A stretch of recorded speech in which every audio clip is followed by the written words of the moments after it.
Garcia. Ang susunod na tagapagsalita ay kasalukuyang nasa kanyang ikalawang terminong paglilingkod sa ating tunay na tapat, maaasahan at may paninindigang konsehal. Tunay na napasa puso ang serbisyo, ang laki sa hirap, ang puso ng mahirap. Palakpakan po natin ang numero 10 konsehal, Awisia!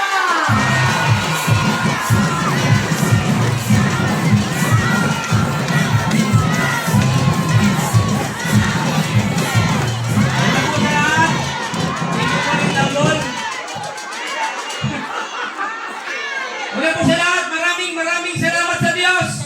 At maraming salamat sa inyo lahat. Ang isang laki sa hirap na tulad ko, ginawa po ninyong konsihal. Maraming salamat po. Pero huwag kayong mag-alala. Ginagalingan ko po. Dahil kung pwede kay Awisia, bakit hindi pwede sa anak at apo ninyo? Pwede rin po. Kaya pakakagalingan ko pa dahil ang pangarap ko, yung apo at anak ninyo ang tatayo naman at pwedeng maging leader ng ating distrito. Dahil naniniwala po ako na walang nakauunawa sa ating mga mahirap kung di nanggaling din po sa hirap. Kinakabahan ako.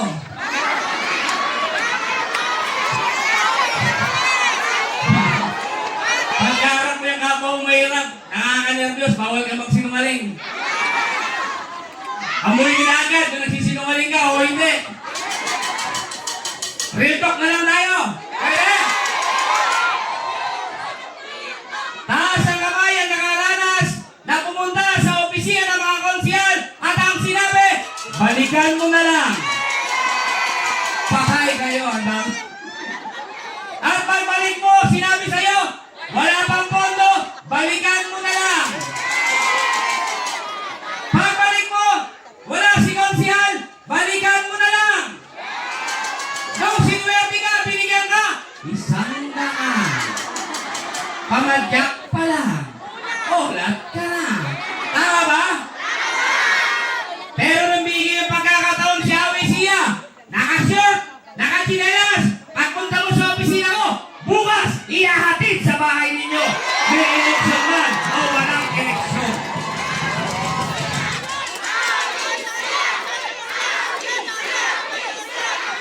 Sabi ko naman sa inyo, pinagalingan ko.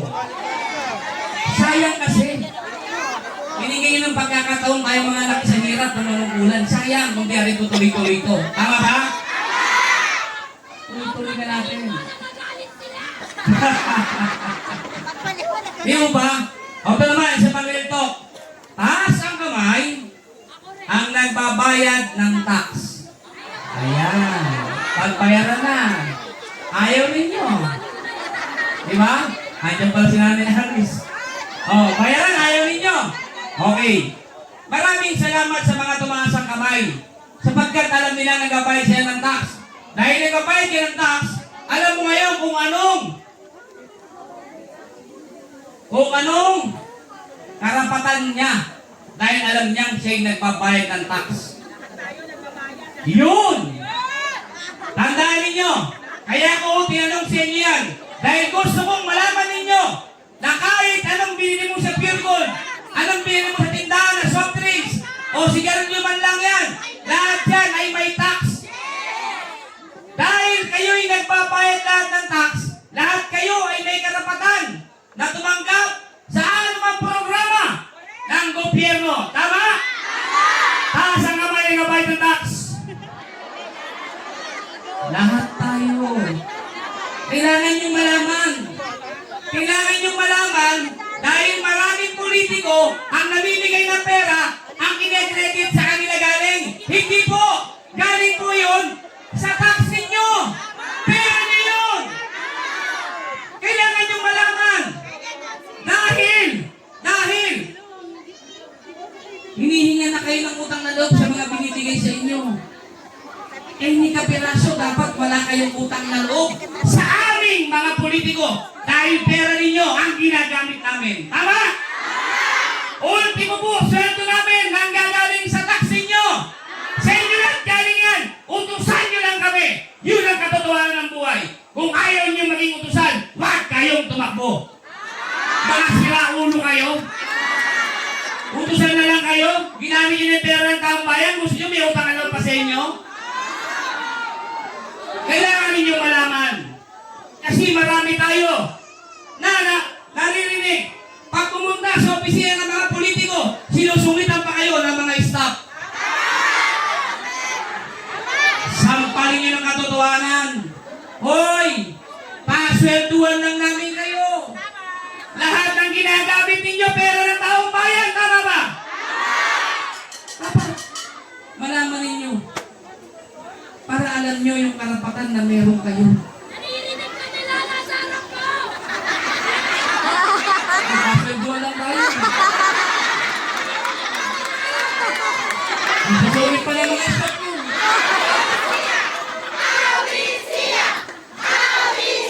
Sabi-sabihan nyo na kahit minsan. Ate, ba't yung laboratory sa labas? 2,000 din yun ah. Ang mahal. Kakainin na lang nila ate. Pinabayad nyo pa sa labas ng laboratory. Eh kaya nga sila nagpunta ng public eh. Kasi wala silang pera. Akala sila 2,000. Ate.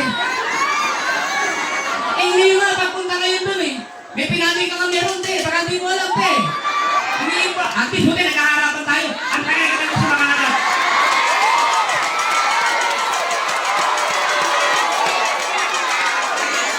Ano te? Ano masasabi mo? Sumagot ka!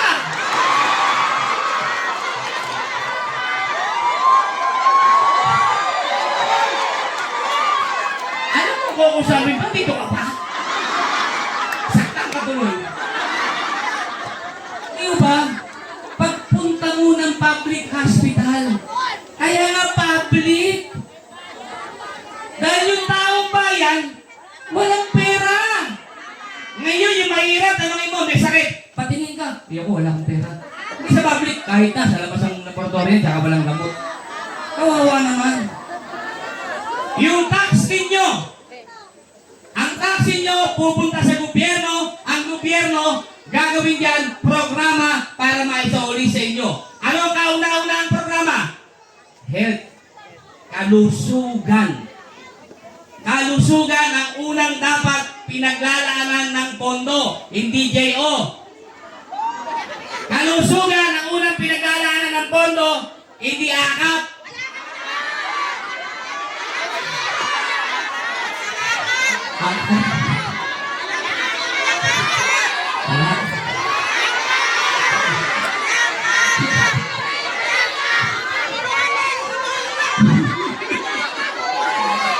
Okay, siya magalit. Hindi naman ako tingin na.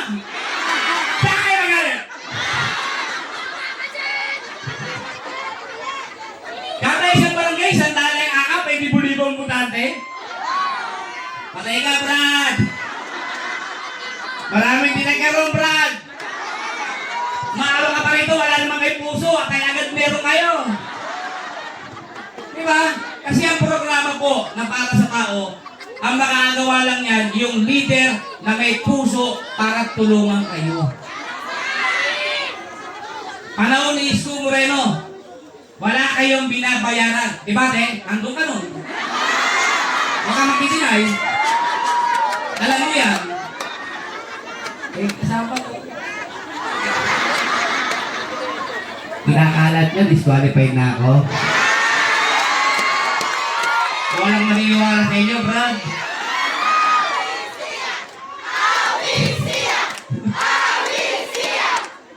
Kaya yung kinakabahan eh. Pag kinakabahan ako, seka lang kayo, ha? Nagre-real talk lang tayo. Kailangan malaman ng taong bayan to. Para alam nila kung sinong pipiliin nila. Hirap na ho kayo. Tandaan ninyo, kami mga luma, kung iboboto nyo kung kami ulit at bibigyan ninyong pagkakataon, kung ano ang ginawa namin ng nakalipas na 3 taon, umasa kayo, yun din po ang gagawin namin pag binigyan nyo kami ng pagkakataon. Kaya yung sa kabila, pag binigyan ng pagkakataon, balik-balik ka ulit, bibigyan ka 100. Kaya pala kayo magdidesisyon eh. Taong bayan ang magdidesisyon. Kayo po ang magdidesisyon. Kayo lang ang nag-uupo sa amin dahil kung wala kayo, wala rin po kami. Kaya kayo, maging matalino. Ha? Binigyan ka ng ayix, yakap, tupad, akap, tabi, handong, lahat na, binigyan ka sa'yo. Ang tanong, yun lang ba ang halaga ng kinabukasan ng anak at apo ninyo? Binigyan ka ng kayo. Yun lang ba ang halaga ng pagkatao mo para pagtakpan mo na o kampiyan ang mali? Kasalanan sa Diyos yan. Ang pagkampi sa mali ay isang kasalanan. Bala kayo ha? Diyo pa kayo ha? Diba?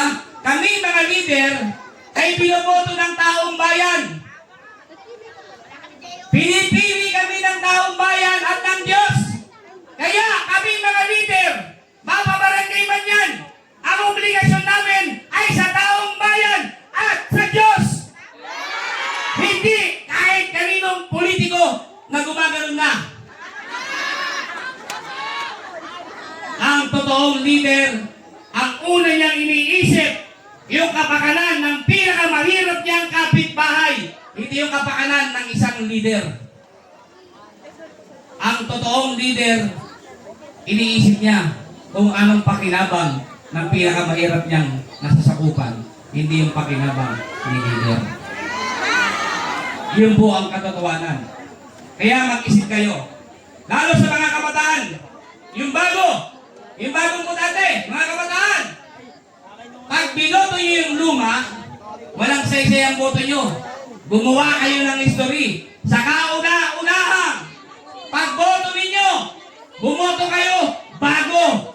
Patunayan ninyo sa lahat na ang nag-uupo sa mga politiko ay kayo, hindi yung binigay nila na pera sa araw ng eleksyon. Patunayan nyo yan. Ganun lang ang simple gagawin ninyo.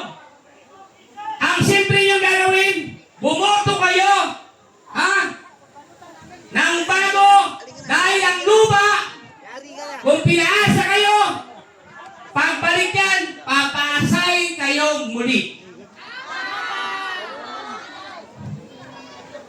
Mga kamag-anak, kung mahirap, pare-paras tayong laki sa hirap. Isang termino na lang ako. Baka susunod na eleksyon, hindi na ako makakapagsalita.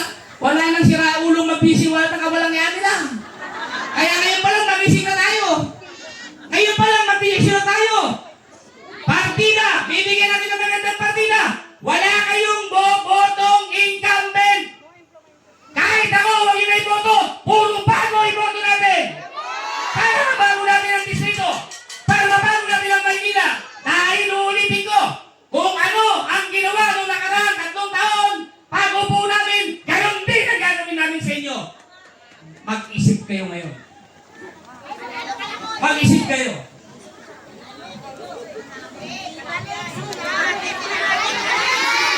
Gumawa tayo ng history. Ipakita natin na dapat takot lahat ng mga kandidato sa tao. Hindi yung binuboto yun lang, nangalakot pa. Hindi ba?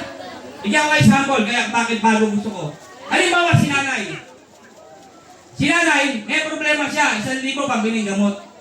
Lumapit siya sa opisina ni Konsehal Awi. Ang kaya ko lang sa dami ng ingit, 300. Binigyan ko siya 300. Sapat ba yung 300 para masolusyonan yung problema niya? Hindi. Kulang, di ba? Ngunit datapwat, kung yung 6 na binaboto yung konsehal, nagbigay ng 300. 300 times 6. 1,800? Sapat ba? May 800 pa siyang pambinggo. Tama ba eh?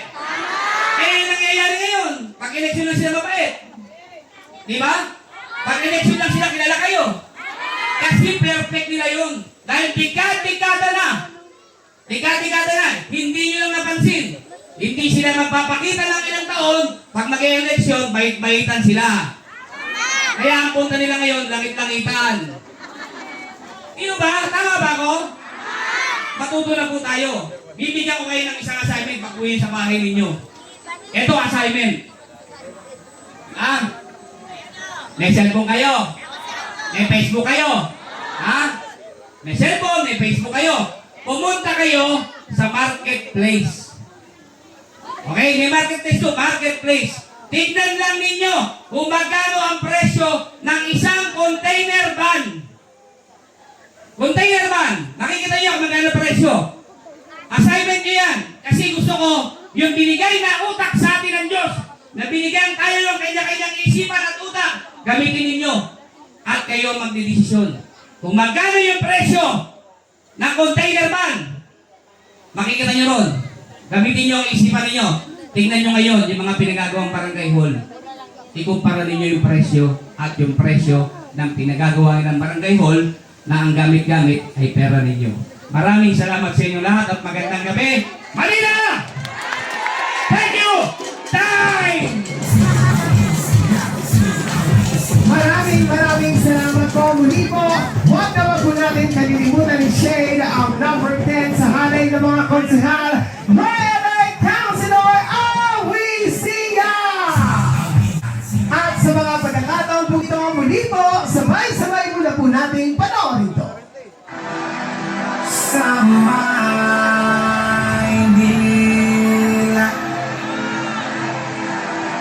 dito siya naglingkod bilang mambabatas dito sa Distrito 2. Si Congressman Carlo Lopez, unang nagsilbing bilang konsehal noong 2007 sa termino ng dating Mayor Alfred Lee. Naging congressman ng ikalawang distrito ng Maynila ng 3 termino, magmula noong 2010 hanggang 2019 na may kabuhuang siyang na taon. Anak ni Congressman Jim Lopez na nagsilbi sa ikalawang distrito ng Maynila ng halos 2 dekada. Hindi may kakaila na sa ilalim ng kanyang panangkulan, umangat ang antas ng kabuhayan ng mga taga-Tondo. Naipagawa niya ang halos lahat ng pangunahing kalsada at eskinita sa kanyang termino. Si Jim Lopez ang nagtulak na may sa patulparan ng mga pumping stations sa Pitas, Abubay at Hermosa sa pamamagitan ng tulong ng Japanese government sa pamumuno ni Prime Minister Yasuhiro Nakasone. Sa kanyang pagpupursige, naitayo din ang tulay ng Del Piero Surat Apple Bridge na nag-uugnay sa Balot at Pidilangin. Dahil sa kanyang pagsisikap, umangat ang antas ng buhay ng taga-Tondo.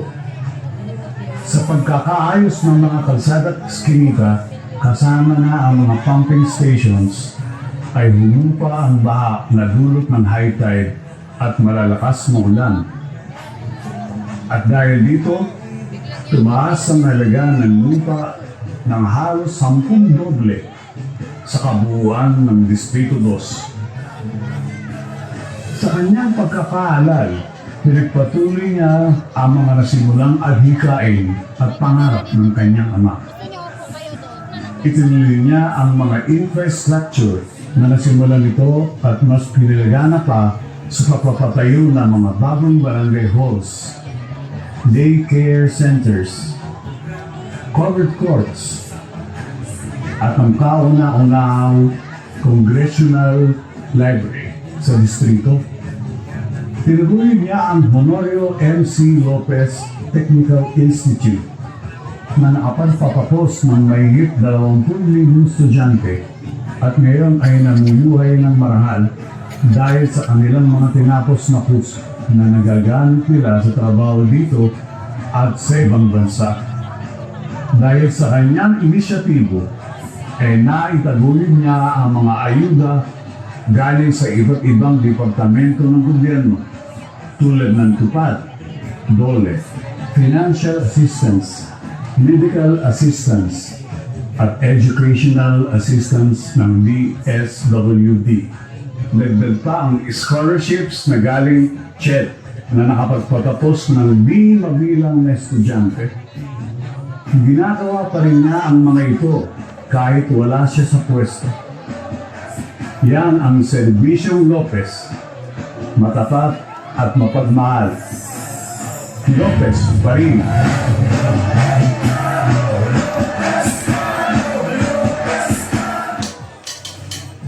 At bago po natin tawagin ang ating susunod na tagapagsalita, kasama na po natin ang liwanag ng Maynila. Palakpakan po natin, Vice Mayor G. Atienza!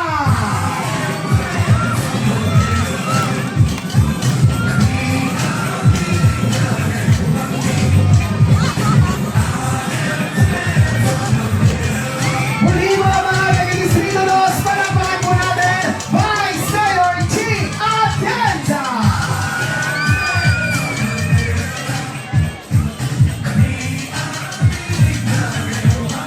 Maraming salamat po. Muli po, palakpakan natin ang ating magiging Vice Alcalde, Vice Mayor G. Atienza! At sa ating pong pagpapatuloy, ang susunod naman po nating tagapagsalita ay nakapagtapos sa kanyang paglilingkod bilang kinakawan ng Kongreso sa Distrito 2. Ang muling magbabalik upang ipagpatuloy ang nasimulang adhikain at pangarap sa ating distrito. Ang nais nating muling maging congressman, ang Yormes Joy sa Distrito 2. Palakpakan po natin, Congressman Carlo Lopez!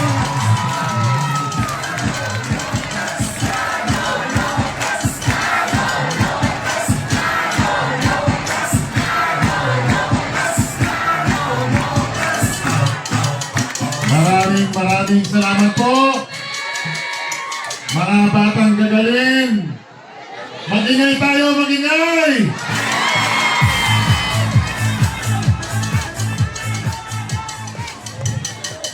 Maraming salamat po sa panahon na binigay niyo sa amin ngayong gabi. Alam po, marami kayong ginagawa, gawaing bahay. Tama po. Yung iba, napornada pa yung bingo. Nakapagsaing na ba kayo? Naku, patay kayo sa mga pamilya nyo. Gutom na ba kayo? Pare-pareho lang tayo. O yung mga kalalakihan dyan, napornada rin yung tagay. Okay lang, okay. Maraming salamat una-una sa Diyos dahil binigyan tayo ng magandang panahon. Dahil kanina umuulan-ulan. Buti na lang wala ngayong gabi. Talagang pinagpapala kami ng Panginoon. Kaya, meron kaming fans dito. Kanina pa nakatingin sa amin. Kilala niyo ba yun? Ayan, nandiyan dyan. Nakaganyan pa. Huwag kayo mag-alala. Pag ako nakabalik, papalitan ko tong arko na to. Ibahin na natin yung kulay. Kulay pure gold na tayo dito sa tundo. Puputiin na lang natin yan para malinis tayong lahat. Tama? Wala na yan, politika na yan. Tama na yan. Magtrabaho tayo. Gusto ko rin kunin ang pagkakataon na ito na magpasalamat po sa inyo dahil ako ay ginawa ninyong konsehal ng isang termino. Naalala niyo po ba yun? Tapos ginawa niyo akong congressman. Tama po. Dahil ginalingan ko, sabi nga ni Awi, yung konsehal, pag ginalingan mo, ang tao, iboboto ka ulit. Tama, mali? Hanggang sa natapos ko ang pagiging congressman ko, yung huling laban ko pa, sinwerte ako at wala akong kalaban. Natapos po natin yan. Ready na ba kayo sumigaw dyan? Okay. Ngayon, ilang taon akong nawala. Tama? Doon sa panahon na yon, marami akong nalaman. At nung nakaraang taon, kinausap ako ni Yorme. Ang sabi ni Yorme sa akin, Kung Carlo, nagpapahiwatig ang Batang Maynila na kailangan kong bumalik. Tama, mali? Bakit? Dahil ang Maynila walang ganap. Tapos, yun. Sabi sa akin, Kung Carlo, samahan mo ako sa laban. Hindi nag-usap kami. Pinaliwanag niya lahat. Dahil hindi na nga ho ako nakikialam sa politika Sa totoo lang ngayon, sinabi niya kailangan bumalik. At ang sabi ko, Yorme, sasamahan kitang bumalik at ipaglaban muli natin ang Batang Maynila, lalong-lalo na po ang Tondo. At pagkatapos nun, magkasama kami. Sabi niya, Kung Carlo, umikot-ikot na tayo. Nung July pa yon. Sa pag-iikot ko, dahil alam nyo, nung sumama ko, gusto kong bumalik Lalong tumatagal, lalong tumitibay ang aking paninindigan para bumalik. Bakit? Dahil minsan, meron ako nakausap, kinamayan ako, Congressman Carlo Lopez. Bumalik na ho kayo. Ba? Parang Yorme na rin pala ako Bakit naman?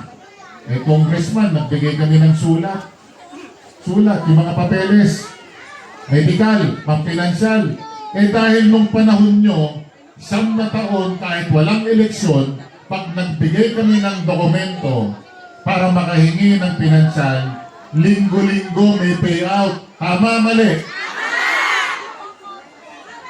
Ngayon, nawala na. Nagbigay kami 3 bala. Wala pa rin, napaso na. Kawawang pobre. Ano nangyari? Sawi.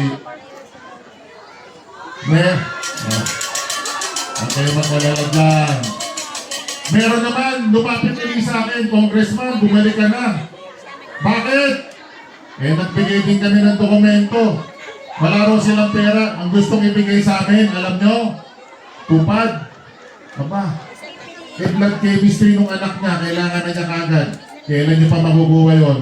2 buwan pa, magwawalis pa kayo, kapag niyo makuha.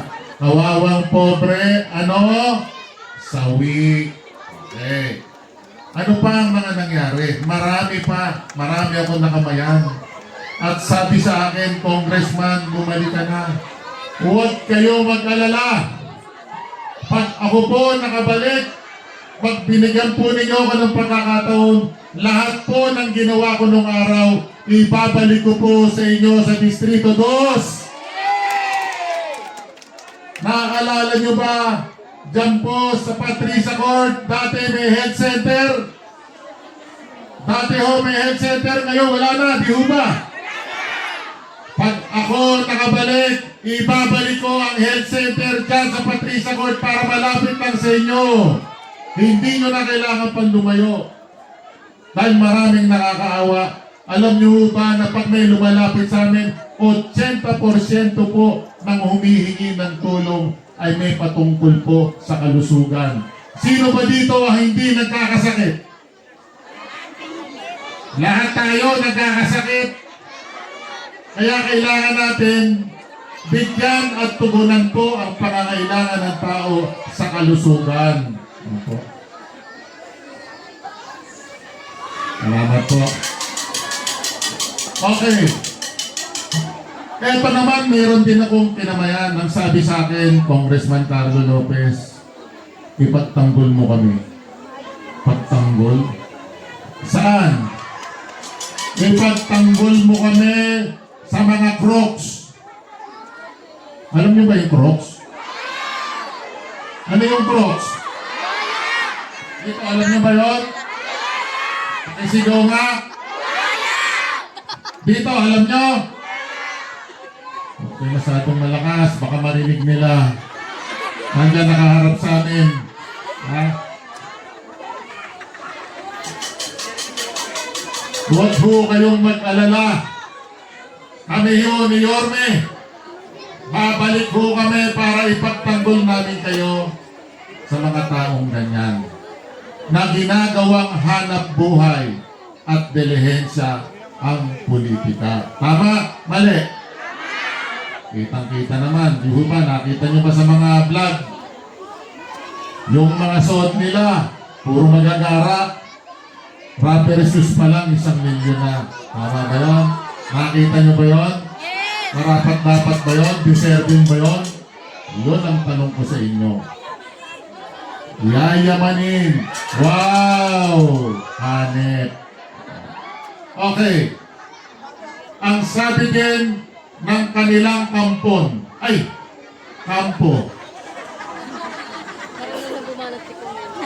Kanilang kampon. Yung kampo pala.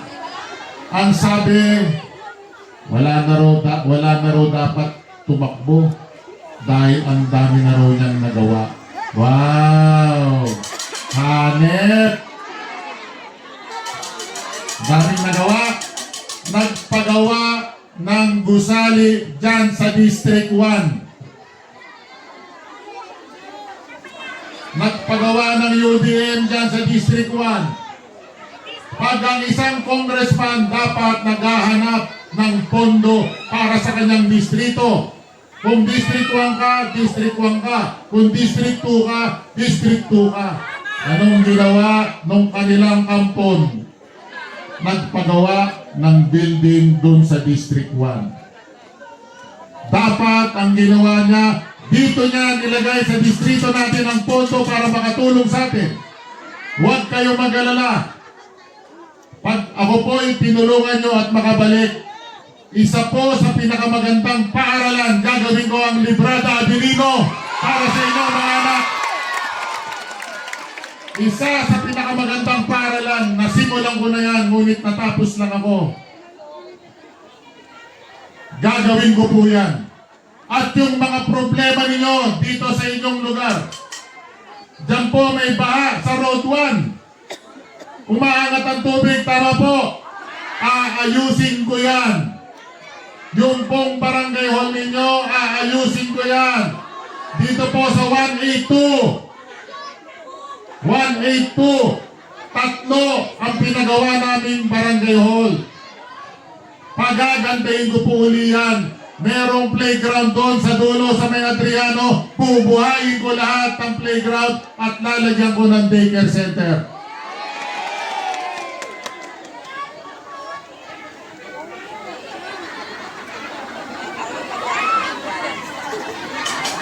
Marami pa ho akong naiisip dito sa inyong zona. Lahat po ng mga barangay chairman dito, magtutulong-tulong ho kami dito ng mga konsehal at ni Yorme at ni Vice Mayor. Dahil dito sa lugar na ito, alam namin ang inyong pangangailangan. Tama po? Mali? Aayusin po namin ito. Kailangan hindi pwedeng teka-teka na lang. Hindi pwedeng teka-teka. Kailangan excelente. Kailangan maganda. Gusto ni Yorme ng Manila great o to make Manila great again. Gagawin natin itong zona nito na magaling at malakas at magiging maipagmamalaki ninyo sa kahit anong zona dito sa distrito natin. Marami, no? Excited?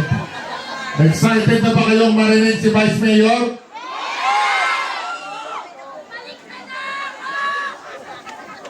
Eh si Yorme? Pag malakas yung palakpak nyo, 5 minuto na lang ako magsasalita. Pero kung mahina ang palakpak nyo, 1 oras pa ako magsasalita. Tingnan nga natin, pumalakpak nga kayo. Dito. Gusto nyo talaga akong paalisin, no? Sandali na lang. Huwag kayong mag-alala. Sandali na lang. Pwede mo ba? Kanina sabi sa akin, Congressman, 30 minutes ka magsasalita. Dumating na si Vice. Baka magantay. Ha? Anyway, bago ako magtapos. Okay. Di ba sinabi ko, kanina yung kampo nila sinasabi, wala na raw siyang dapat kalaban kasi marami siyang nagawa. Tama? Alam nyo ba, Hindi naman ho sa ako'y nagyayabang. Halos lahat po ng barangay hall dito sa distrito natin. Simula pa ho ng aking ama. Kilala niyo ba yung aking ama, yung tatay ko? Eugene Lopez. Di ho ba mahal na mahal niyo yun? Alam niyo ba yung ginawa nito? Pinaggigiba po yung lahat ng ginawa ni tatay. Tama mali? Ang katuwiran niya, pangit daw yung mga pinagawa namin. Pinagawa nga niya, ganun pa rin naman. Barangay hall pa rin naman. Pwede namang pagandahin na lang. Tama po, mali? Sana, nagpagawa na lang siya ng health center. Ang problema, tinanggal pa nga niya. Nagpagawa, alam nyo, swimming pool. Sino nakapag-swimming na dyan? Di ba may bayad dyan?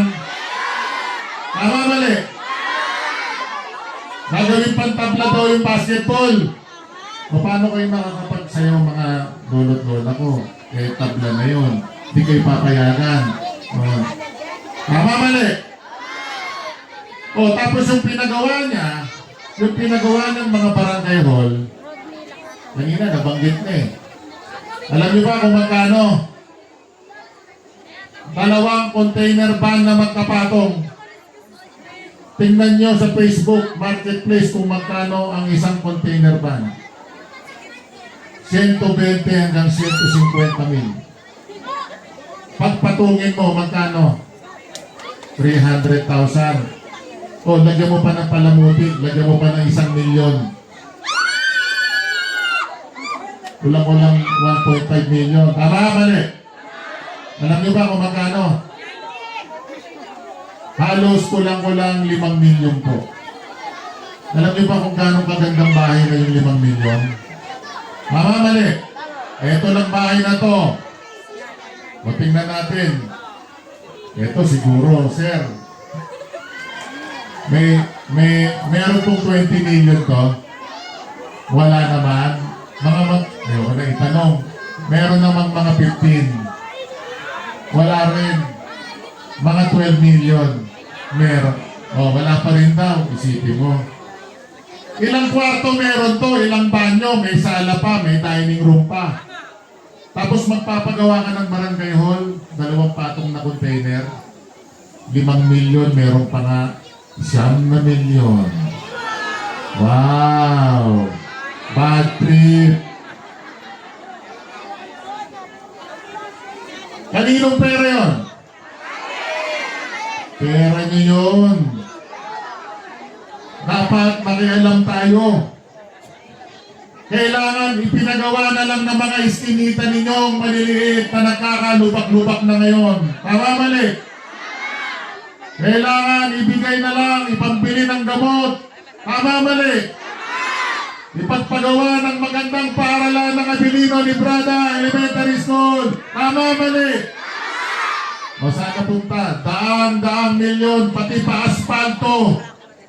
Nakita nyo ba ngayon? Puro bagong asfalto.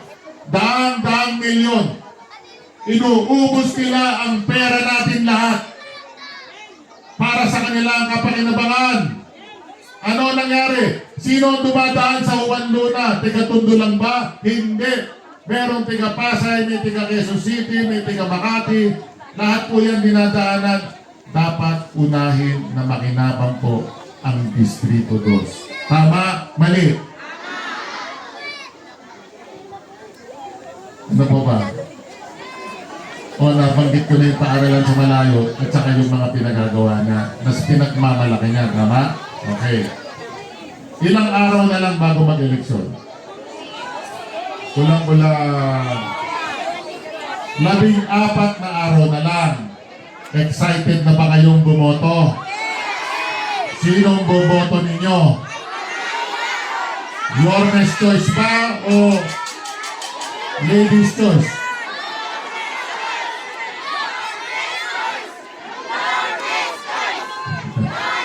Sige, bibigyan ko kayo ng pagkakataon lang yan. Isigaw yan. Meron pang 14 na araw. 14 na araw. Alam nyo ba, itong lugar na to, kung tingnan nila kayo, Dahil ang sabi ng kalabang ko, ang sabi niya doon sa interview, mananalo daw siya dahil meron siyang makinarya at meron siyang pera. Lahat tayo kailangan natin ng pera. Hindi ako hipokrito. Kaming lahat. Lahat natin. Kailangan natin ng pera. Pero hindi tayo mukhang pera. Hindi tayo mukhang pera. Kailangan natin yan. Kaya tayo nagtatrabaho. Pero hindi tayo mukhang pera. Huwag nating pabayaan na ang lugar na ito na tinatawag na gagalangin. Ginagalang tayo lahat. Na tayo lahat ay dadaanin sa pera. Nagaya nga ng sinabi ni Consel Al. Minsan na lang ho tayo boboto. Ang boto ng isang bilyonaryo at ang boto ng bawat isa sa inyo ay parehas lang po. Makapangyarihan po. Kung magkakamali pa tayo, lalo lang tayong malulubog at malulunod sa kumunoy na walang katapusan. Mga kasama, walang problemang tanggapin ninyo yan dahil ibinigay sa inyo. Tama, mali? Sino nakatanggap dito na isang bulig at ng bigas, 5 kilong bigas? Meron ba? Eh, tanggapin nyo, sayang yun. Bamansan din yun. Tama, mali? Walang problema yun. Alam nyo ba kung kaninong pondo yun? Sa syudad ng Maynila. Hindi nila pinaghirapan yun. Hindi nila pinaghirapan yun. Eh tayo nga lang eh. Bibili lang tayo, tumatawad pa tayong 10 piso. Tama, mali? Tapos sila umamigay sa 1,000. Wow! Anet! O yung AIS, saka yung akap. Kami, yakap lang kaya namin ibigay sa inyo. Sila, ano daw? Yung po, magkano natanggap nyo? Kung meron man na nakatanggap dito, 2,000. Dito. Meron? Dito, meron? Mahina pala kayo.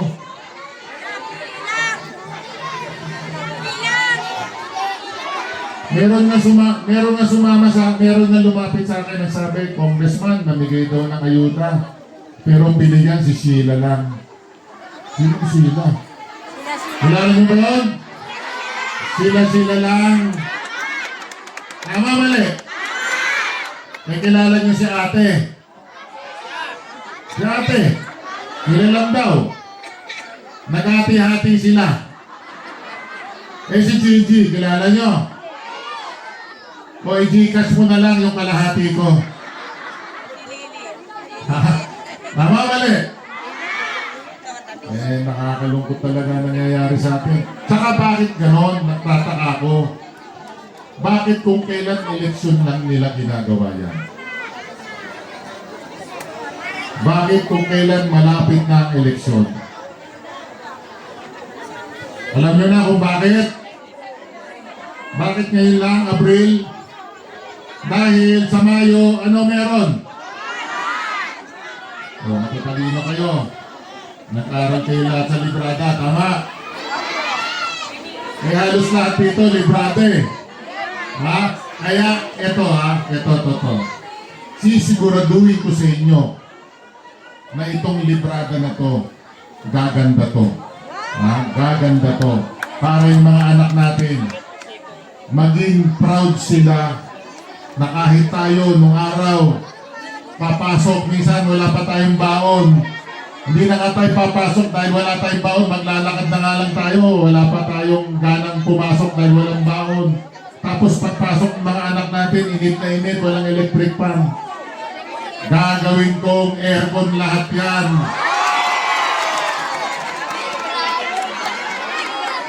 Nakita nyo ba yung covered court? Bago ko natapos, yan po. Sa tulong ninyo, sa tulong ng gobyerno, na ipaayos ko po yan. Yung katabing building doon, yung mababa. Nung araw sinabi sa akin, pwede bang gawing mataas yun? Hanggang ngayon nakikita ko mababa pa rin. Yung ano bang tawag to? Yung work area. Nakita ko pumarada ako doon. Ipat, multi-purpose hall. O, tingnan mo si ate. Nag-aral ko sa librada. Masasarapan na kayong matulog doon kasi gagawin na nating aircon yun sa building. Okay? O sige. Hindi na po ako masyadong papakatagal. Ulit. Huwag po tayong papasilaw o magpapabulag sa salapi. Kaya tayo nagkakaganito sa Pilipinas dahil tayo rin ho ang may kasalanan. Sa Ingles, yung electorate po ang may kasalanan. The voice of the people is the voice of God. Ipakita natin sa Panginoon na ang boses po natin ay katanggap-tanggap sa ating pamilya at sa ating komunidad. Tama? Mali? Okay, so tapos na tayo. Huwag kayong papasilaw, huwag kayong papabulag, at huwag kayong papalason sa kanilang mga sinasabi dahil puro paninira ang ginagawa nila. Tama, mali? Yung ba ang totoo at tapat? Kasi dahil ko nakikita to eh. Pag pinilitan na natin ang arko to, yung magandang arko ha, yung hindi na pwedeng lagyan ng mga karakarakola, yung maipagmamalaki ninyo, okay? Ayusin natin itong lugar natin ito. Okay, I love you too. Hindi na po ako pakakahaba. Yung pong mga kasamahan ko na konsehal, kung meron man po kayong utang na loob sa akin at sa aking ama na si Jim Lopez, pwede po ba ibayad nyo na lang ho sa aning nakasama kong konsehal? Pwede po ba? Bago-bago naman. Kasi nung tumakbo akong konsehal, first time ko, binoto nyo ako, naging congressman ako eh. Ha? Tulungan natin itong apat na to. At tulungan din natin ang magpapalik at magpapatuloy. Tulungan natin isa sa pinakabata, matapat, mapagmahal, pogi. Kaya natin pogi. Hindi pa nakaupo, marami nang ginagawa. Tulungan natin. Halos kamag-anak ko pa to. Walang iba po. Konsehal Roby O!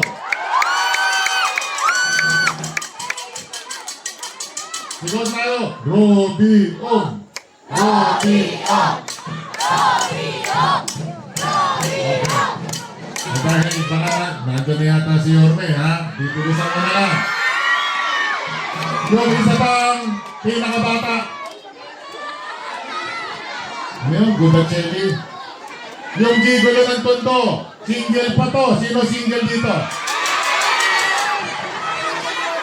Oh, maligo na kayo. Gasahin nyo na. Tulungan natin.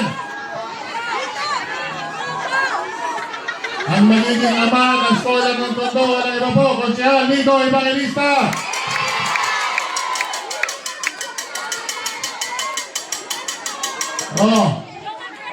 Sino yung naging pulis? Meron akong quiz sa inyo, baka hindi kayo nakikinig eh. Sino yung nag-abuga siya? Sino yung nag-engineer? Sino yung nagtuturo ng karate, judo, arnis?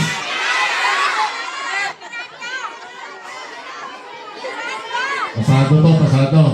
Tulungan natin. Walang iba po. Konsehal Colonel Romel Miranda.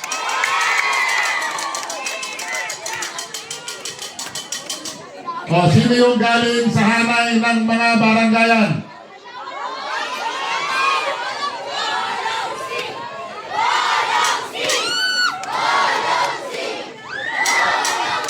Kita niyo naman, mga nakikinig. Itong tao na to, Hindi lang ho barangay ang gusto niyang pagsilbihan. Gusto niyang lumabas sa barangay, tumulong sa buong distrito. Ialay ang kanyang panahon, talino, kanyang sarili sa inyo. Pwede ba? Huwag lang natin ibulong, isigaw natin, Konsehal, Bulong Si!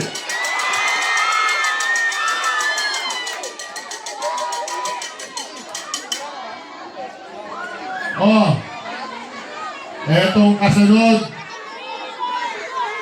kasalukuyang konsehal, kilala nyo ba yun? Sige nga, isigaw nyo nga.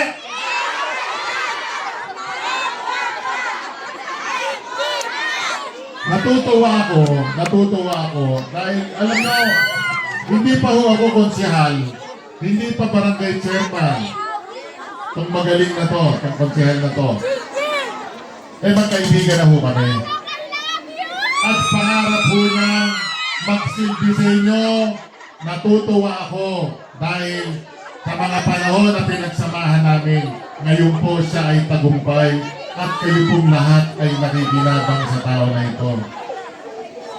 Kaya tulungan po natin muli. Pwede ba? Kahit sinabi niya, kahit yung mga luma, wag na iboto. Eto, kahit luma to, hindi na nga luma to, pangalawang termino pa nga lang eh. Pwede ba? Tulungan natin pagpatuloy na, Konsehal, Awi, Siya!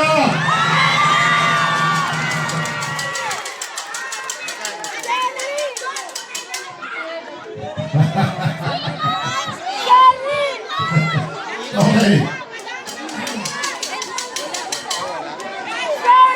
Tapos na, wala na. Ah! Meron pa pala. Meron. Sino yung number 1? Nangunguna! Eh talaga oh. Hindi ko pa tinatawag, tawa kayo ng tawa eh. Mukha nakang ibigay lahat eh, mukhang masaya eh. Ha? Eto, bumbero ng Tondo, tama? Sa responde ng sunog, nangunguna yan. Pero, wag natin ipagdasal na yung bumbero pumunta rito, ha? Pero kailangan natin yon. Dahil emergency yan eh. Hindi natin masasabi. Oh, nung panahon ni Jim Lopez, nagkaroon siya ng bumbero, binigay ni tatay.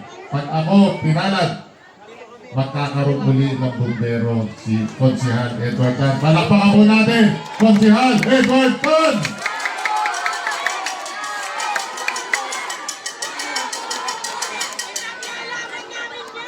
Paano naman yung congressman nyo? Pwede ba akong makabalik? Kahit mamigay yung pera yung kalabang ko, pwede ba? Tanggapin nyo lang. Yung iboto natin. Yung inyong abang lingkod. Carlo Lopez.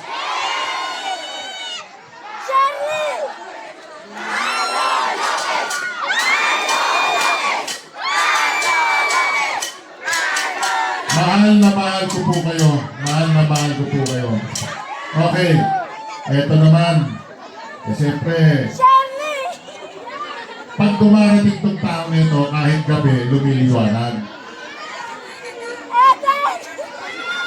Nag-uusap kami madalas kung ano ang pwedeng gawin sa konseho. Naku, kung alam nyo lang, ang daming gustong mangyari nito para mabigyan kayo ng magandang batas, magandang mga patakaran, at magandang pag-aayos ng ating konseho sa Sangguniang Lungsod ng Maynila. Kaya pwede ba natin tulungan ang Vice Mayor natin? Ulit-ulitin natin. Vice Mayor, Chi at Chesa! Chi at Chesa! Chi at Chesa! Oh, yung pinakahuli. Ito, matik na to. Isigaw natin ng malakas hanggang Abad Santos Recto. Ang Yorme. Isigaw natin, Yorme, babalik ka na. Yorme! Babalik ka na!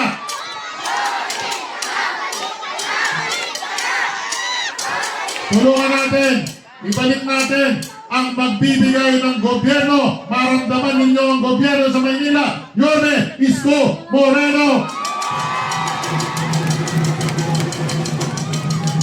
Hindi po.